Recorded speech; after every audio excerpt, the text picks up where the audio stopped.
दोस्तों, पूर्व सीजेआई चंद्रचूड़ ने सरकार के एक फैसले पर असहमति जताई और उसके खिलाफ बयान दे दिया और उसके कुछ समय बाद ही सीजेआई चंद्रचूड़ पर गाज गिर गई।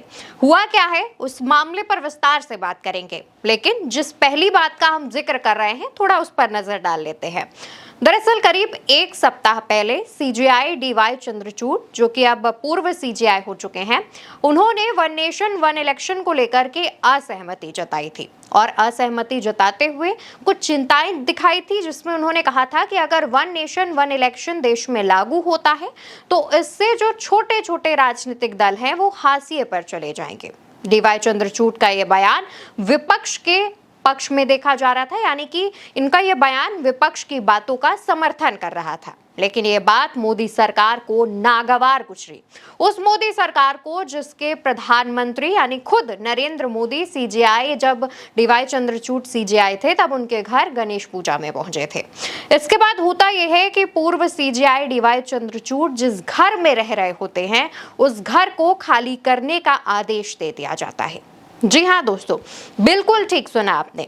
डीवाई चंद्रचूड़ को घर खाली करने का आदेश दे दिया गया है और उनसे कहा गया है कि जितनी जल्दी हो सके आप अपना आवास खाली कर दीजिए और इसको लेकर के बकायदा लेटर भी लिखा गया है।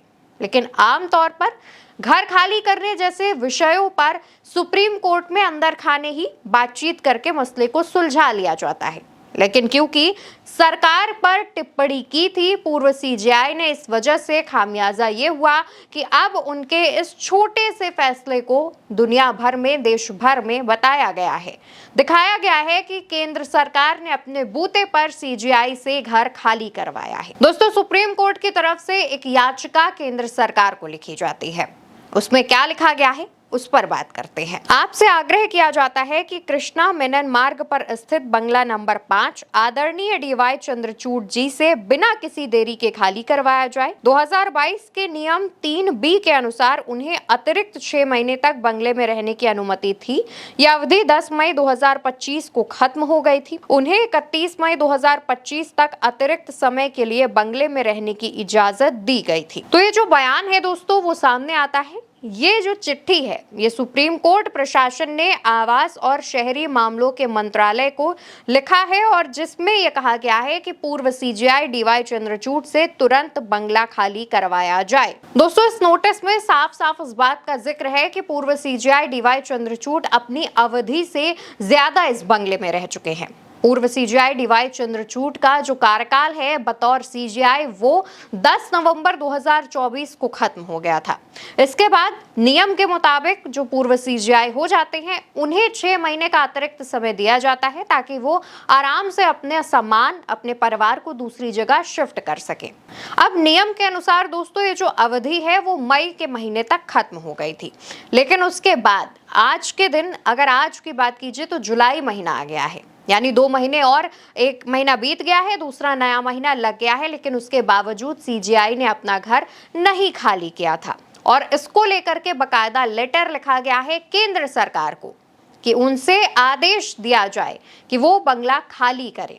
आमतौर पर होता यह है कि सुप्रीम कोर्ट के पूर्व सीजेआई जो रिटायर हो जाते हैं उसके बाद वो खुद ब खुद खाली कर देते हैं बंगला और उन्हें दूसरा बंगला अलॉट किया जाता है या फिर वो अपने प्राइवेट जो भी उनका आवास है वहां पर शिफ्ट हो सकते हैं।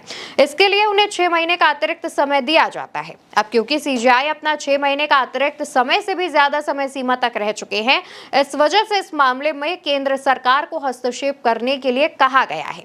लेकिन ये पहला ऐसा मामला है जो कि निकल कर सामने आया है। इससे पहले जितने भी सीजेआई रिटायर हुए हैं उसके बाद या तो उन्होंने खुद से खुद अपना जो बंगला है वो खाली कर दिया और अगर नहीं किया है तो उस मामले को सुप्रीम कोर्ट में ही निपटा दिया जाता है, जहां पर मेन जो सीजेआई होते हैं उसके बाद जो नए सीजेआई का चयन होता है उनसे बातचीत करके ये मामले सुलटा दिए जाते हैं। लेकिन इस बार जब सीजेआई डीवाई चंद्रचूड़ की बात थी तो इसे बकायदा हेडलाइन बनाया गया, इसे बकायदा पूरे देश भर में बताया गया, खबर के तौर पर पेश किया गया है। दोस्तों, जो मौजूदा जब सीजेआई डीवाई चंद्रचूड़ रिटायर हुए उसके बाद सीजेआई की गद्दी पर संजीव खन्ना आए।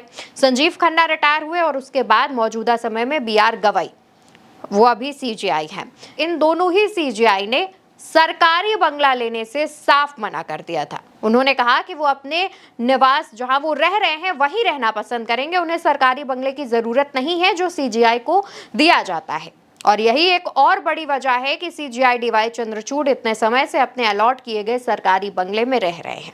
उनके सरकारी बंगले का जो पता है वो कृष्ण मेनन बंगला नंबर 5 बताया जा रहा है, जिसे खाली करने के लिए कहा गया है। डीवाई चंद्रचूड़ ने इस पर रिएक्शन भी दिया है। दोस्तों, डीवाई चंद्रचूड़ का कहना है कि उनकी 2 बेटियां हैं जिन्हें कुछ मेडिकल कंडीशन है और इसके लिए उन्हें विशेष निगरानी की जरूरत होती है। उन्होंने कहा कि मेरी बेटी को कुछ दिक्कतें हैं जिस वजह से उसका जो कमरा है वो एक तरीके से आईसीयू के तौर पर बनाया जाता है, जहां पर उसकी विशेष देखभाल होती है। एम्स से उसका इलाज चल रहा है, जिस वजह से वो जिस नए घर में शिफ्ट होने की बात कर रहे हैं वहां रेनोवेशन का काम चल रहा है और जैसे ही रेनोवेशन का काम पूरा होगा वो शिफ्ट हो जाएंगे। पूर्व सीजीआई डीवाई चंद्रचूड़ की ये दयनीय स्थिति अब सामने आ रही है, जिस पर सोशल मीडिया पर तमाम लोग बात कर रहे हैं। कहना यह है सबका कि जब तक सीजीआई डीवाई चंद्रचूड़ सरकार के पक्ष में बात करते थे तब तक उनसे जुड़ी ऐसी कोई भी खबर सामने नहीं आती थी, लेकिन जैसे ही उन्होंने एक बयान सरकार के पक्ष से अलग हट कर दिया, उन पर इतनी बड़ी गाज गिरा दी गई। आप क्या सोचते हैं? आप इस फैसले को किस नजरिए से देखते हैं? कमेंट सेक्शन में बताना बिल्कुल मत भूलिएगा। नमस्कार।